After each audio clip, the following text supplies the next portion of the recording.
Chapter 2. 162. Path to Damnation. Another shard memory. Sonny raised an eyebrow, glanced at Nephis, and turned back to the runes. His eyes glistened. Memory, moon shard. Memory, rank, ascended. Memory tier, I. Memory type, weapon. Memory, description. When stars were extinguished and fell, a lonely moon remained in the empty sky. With no sun to shine upon it, the moon grew dim, withered, and died. As the last remnants of moonlight were devoured by darkness, one small shard was forged into this subtle blade. Memory, enchantments, unseen. Enchantment. Description. Forged from moonlight, this blade appears in the hand of its wielder without delay. Sonny's pupils widened slightly. With a tense frown, he summoned the moon shard. A graceful dagger with a long and slender blade appeared in his hand. It tapered to a needle-like point and had a simple crossguard with a handle made from glossy black wood. The most striking feature of the dagger was that it seemed to be forged out of clear, misty glass. That glass, however, appeared to be as strong as steel and much, much sharper. In the darkness of the underground cavern, the ghostly stiletto was nearly invisible. What really stunned Sonny, though, was not its look or its rank, but the fact that the moonlight blade had appeared in his had instantaneously. There had been no sparks of light, no process of weaving itself into existence from nothingness. The dagger was simply suddenly there, as if it had always been that way. This was an incredible enchantment. It might not have seemed that powerful, but Sonny instantly understood that there was a lot more to this simple trait than most people would assume. Once summoned, memories took time to form. The dusk shard had weaved itself into existence in about 6 to 8 seconds. But even if it was just a single second, like the time it took Neff's silver sword to appear, the process was still not instantaneous. What's more, the appearance of a memory was telegraphed in advance by the dancing sparks of light. In short, it was very hard to take the enemy by surprise by suddenly summoning a memory.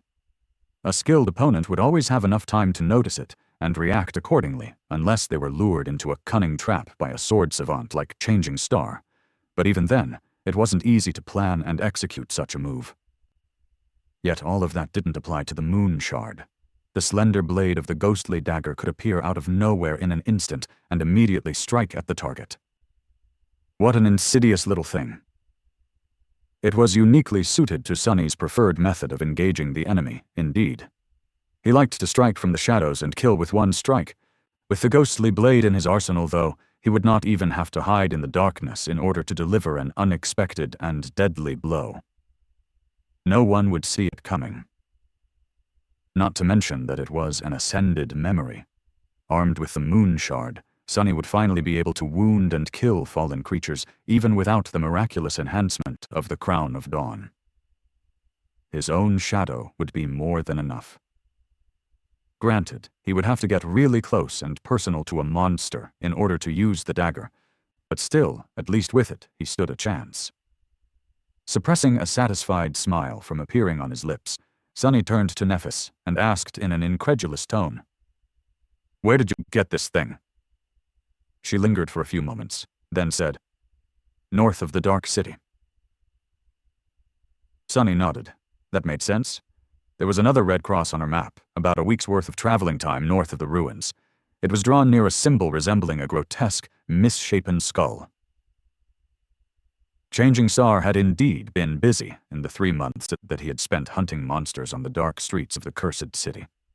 Now, 5 of the shard memories were accounted for: Dawn Shard, Zenith Shard, Dusk Shard, Midnight Shard, and Moon Shards. Only 2 remained.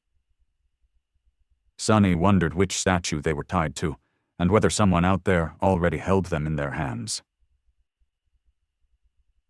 It didn't matter that much for now, though. With a sigh, he dismissed the ghostly dagger and said, "I have to warn you that the enchantment on that shield requires an awakened to activate it. It is supposed to be able to change its weight and mass freely, but actually it's just stuck being stupidly heavy." Nephis glanced at Effie, who just shrugged. "I'm fine with it as is." Sonny finally allowed himself to smile. "Ah, that's great then. We have a deal." In the end, they had to spend a couple of days in the vast underground cavern. Nephis had to recover from her ghastly wound and the strain of healing the rest of the cohort, while all of them had not liked the idea of venturing back into the mist with their memories damaged. Eventually, though, they were ready to head back. Sunny used this short moment of respite to rest and practice shadow dance, slowly moving toward his goal of mastering its first step. He knew that there was nothing but bloodshed ahead of them. First, they would have to fight their way through the untold horrors of the labyrinth, and once they reached the dark city, the last act of this messed-up play would begin. Looking back, he couldn't believe how far he had come in these past 8 months. When Sunny arrived on the Forgotten Shore, he was weak and inexperienced. His first fight against a single carapace scavenger almost cost him his life. And now, here he was, standing near the corpse of a fallen monster he had killed with his own 2 hands.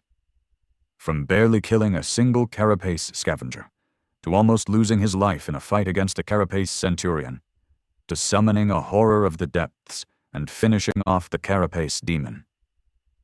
From entering the dark city, not knowing anything about it, to hunting down dozens of nightmare creatures on its cursed streets, to fighting against a horde of undead monsters in the catacombs beneath it.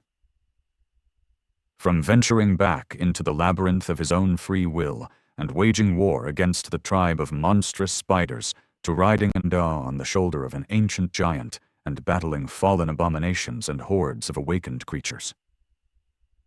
From finding a nameless grave in the foothills of the Hollow Mountains, to witnessing the last resting place of the First Lord in their depths. He had lived through so much, endured so much, and accomplished so much. Of course, there had not been only victories. He had tasted defeat, too, a lot of it, both in battle and in his tentative attempts to build human relationships with other prisoners of this desolate hell. He had experienced pain, sorrow, and despair. And he was going to taste even more of it soon. Turning his head slightly, Sunny looked at his companions. Nephis, Cassie, Kai, Effie, and Castor were busy with final preparations for their long return journey.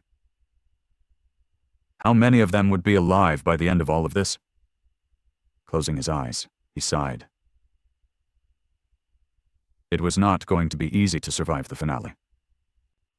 But Sunny was determined to show the rest of the world what he was really made of. He was going to win. He was going to be the last one standing. No matter what he had to do. Even if doing it would break him,